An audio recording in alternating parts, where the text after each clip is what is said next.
Assalamualaikum warahmatullahi wabarakatuh. Sahabat dan pemirsa, jumpa lagi masih di Gama News.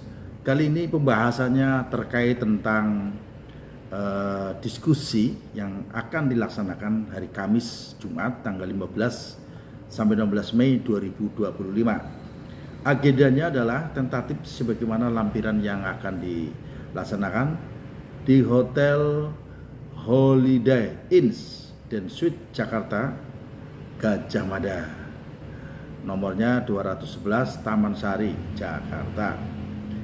Dengan agenda adalah koordinasi atau rapat koordinasi pengelolaan perikanan tangkap tahun 2025, sinergi bersama mewujudkan tata kelola perikanan tangkap. Jadi sinergi bersama mewujudkan tata kelola perikanan tangkap yang partisipatif dan inklusif. Nggak tahu apakah maksudnya inklusif, apakah terlalu eksklusif, inklusif. Yang jelas kami akan hadir insya Allah menyuarakan tentang penolakan dan keberatan perwakilan nelayan untuk Tegal khususnya dan Jawa Tengah, serta nelayan-nelayan se-Indonesia yang terkait tentang PNBP, penerimaan negara bukan pajak. Apa sih? Yaitu karena terlalu tinggi. Salah satu contoh, kapal kami, karena kami adalah pelaku usaha perikanan, yang memberangkatkannya adalah kesusahan dalam mencari modal. Nah, bagaimana dan mengapa?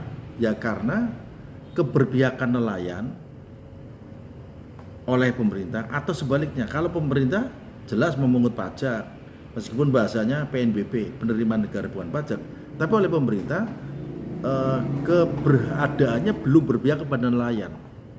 Salah satu contoh misalnya tentang pemasangan VMS, Vessel Monitoring System, yang alatnya harus beli di pemerintah. Nah, kalau alatnya ini beli di pemerintah, berarti pemerintah ikut bisnis juga. Bagaimana caranya pengelolaan yang bersifat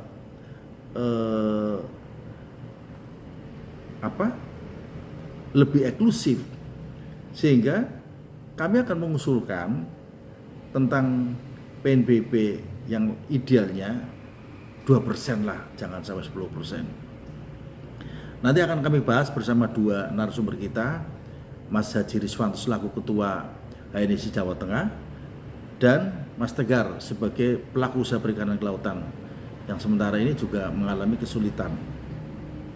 Nah, untuk ahli usaha juga kita harus berpikir banyak, karena bayangkan ahli usaha pun harus dipertimbangkan. Sehingga mari kita simak bincang kita dengan kedua tokoh ini. Begitu saja sahabat, mari kita nikmati teh poci kita. Bismillahirrahmanirrahim.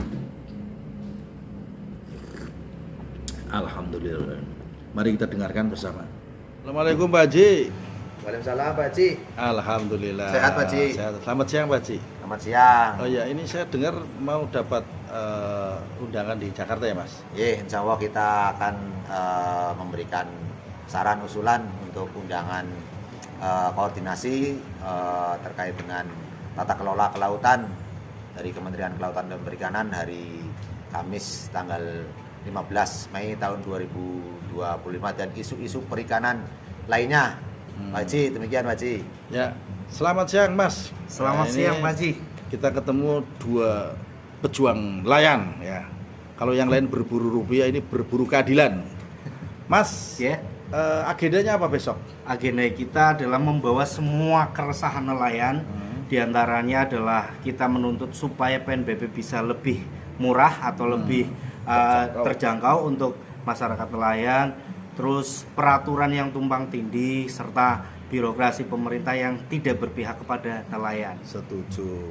Nah, kalau target perjuangan ini apa kira-kira Mas Tegar? Target kita adalah yang pertama memangkas supaya PNBP bisa turun di angka 2%. Lalu untuk kebijakan pemerintah memberikan feedback kepada daerah khususnya Kota Tegal supaya 50% bisa kembali kepada kita, supaya di sektor perikanan jauh lebih maju. Oke. Mas Riswanto ini selaku ketua ini Jawa Tengah ya. Kira-kira yang idealnya berapa sih? Yang dari PNBP berapa tadi store yang harus ke pusat dan dikembalikan daerah berapa idealnya? Ya, contoh di Kota Tegal kemarin kita Kota Tegal itu kontribusi terbesar PNBP nomor 2 setelah Nizam-Zam Jakarta. Wah, se-Indonesia ini ya? Se-Indonesia nomor 2. Nah, kemarin Berapa nilai nominalnya, Mas? untuk tahun 2024 itu kurang lebih 93 miliar. 93 Tahun miliar. 2024. Nah, ini kemarin tahun 2025 Januari sampai dengan Maret kita PNBP terbaru update itu 20 miliar. Maka Hanya 3 bulan. hanya 3 bulan, maka harapannya terkait dengan bagi hasil, terkait dengan kontribusi bagi hasil kepada Kota Tegal seyogyanya dikembalikan lagi paling tidak 50% agar pembangunan tata kelola kelautan dan perikanan Kota Tegal itu bisa terus cepat berkembang lebih baik dan masyarakatnya lebih sejahtera. Nah, sementara ini pungutan hasil perikanan gimana, Mas Tres? Ya, kita untuk terkait dengan pungutan hasil perikanan dengan adanya PNBP harapannya tidak perlu lagi ada retribusi karena sudah ada PNBP. Kita nanti mendorong pemerintah Kota Tegal untuk bersama-sama dengan nelayan mendorong bagi hasil PNBP-nya untuk dikembalikan lagi ke nelayan Kota Tegal. Harapannya bisa maksimal 50% agar pembangunan ataupun infrastruktur pelabuhan kelayakan di Kota Tegal itu tetap pelabuhan yang paling besar. Iya. Oke, terima kasih. Mas Gilang, pesan terakhir. Pesan terakhir untuk pemerintah, ketika masyarakat nelayan sejahtera, tentunya bangsa juga akan lebih sejahtera. Oke, terima kasih. Jadi begitulah sahabat, bincang pada hari ini yang terkait tentang penolakan ya. Penolakan artinya tidak menolak sama sekali, tapi minimal ada upaya untuk melakukan penurunan dari 10% menjadi 2% terkait tentang pungutan hasil perikanan. Bahasanya PNBP, penerimaan negara bukan pajak. Tapi esensinya bukan itu saja.